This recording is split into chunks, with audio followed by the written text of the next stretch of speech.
जे मोहब्बत सां टे मुख़्तसरा भाऊ तैमूर साहब जा वालिद मोहतरम जेके असां खां जुदा थी विया, उहे जीअं बहितरीन इंसान हुया, अज़ीम इंसान हुया, ईअं ई असां सां शफ़क़त कंदड़, रहमदिल ऐं प्यार ॾींदड़ हुया। मुंहिंजो त हुन सां गहिरो तालुक़ो, कचहरियूं बि थियलूं।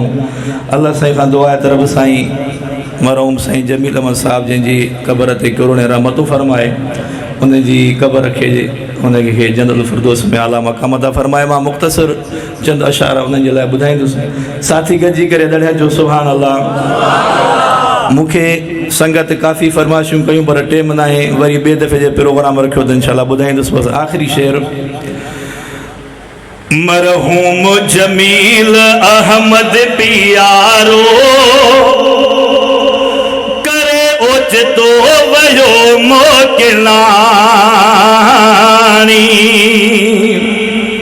साईं जमील अहमद पियारो करे ओचितो वयो मोकिलानी,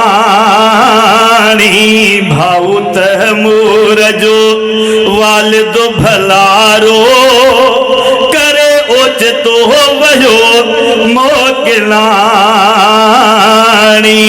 हुयो हिकिड़े खुदा जो हुबान हो, सुने अरबिया सचे जो दीवानो,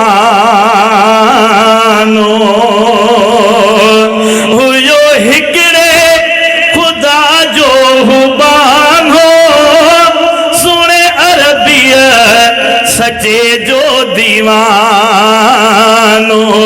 ओ मिठे मदनिया सचे जो दीवानो,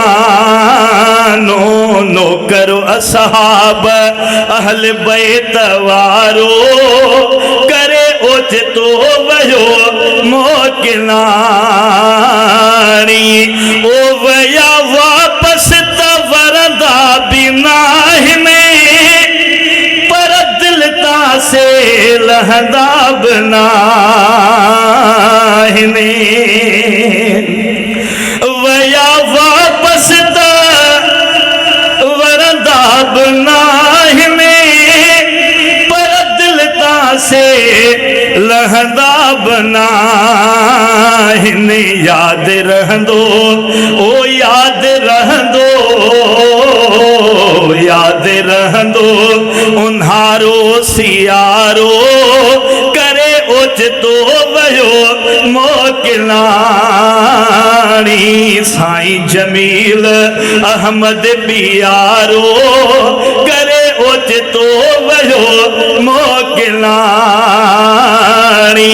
ओ दिल मञे नथी धार थी वियो, कल्ह त गॾो हो कचहरियूं करे पियो।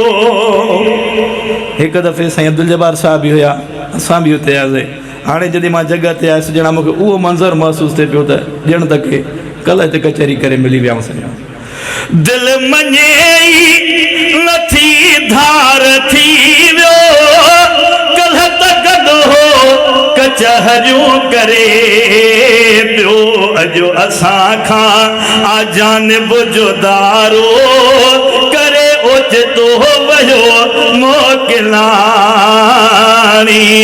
वयो दारुल फना खां बका दे खया एतबार हथरा खुदा दे, वयो दारुल फना खां बका दे खया एतबार हथरा खुदा दे, कर मालिक तंहिंजो छोटकारो करे ओचितो वयो मोकिलानी,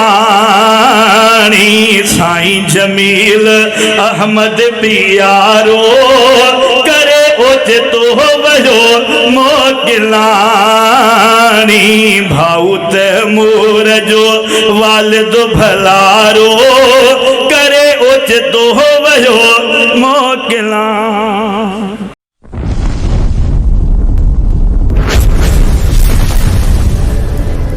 Subscribe my YouTube channel.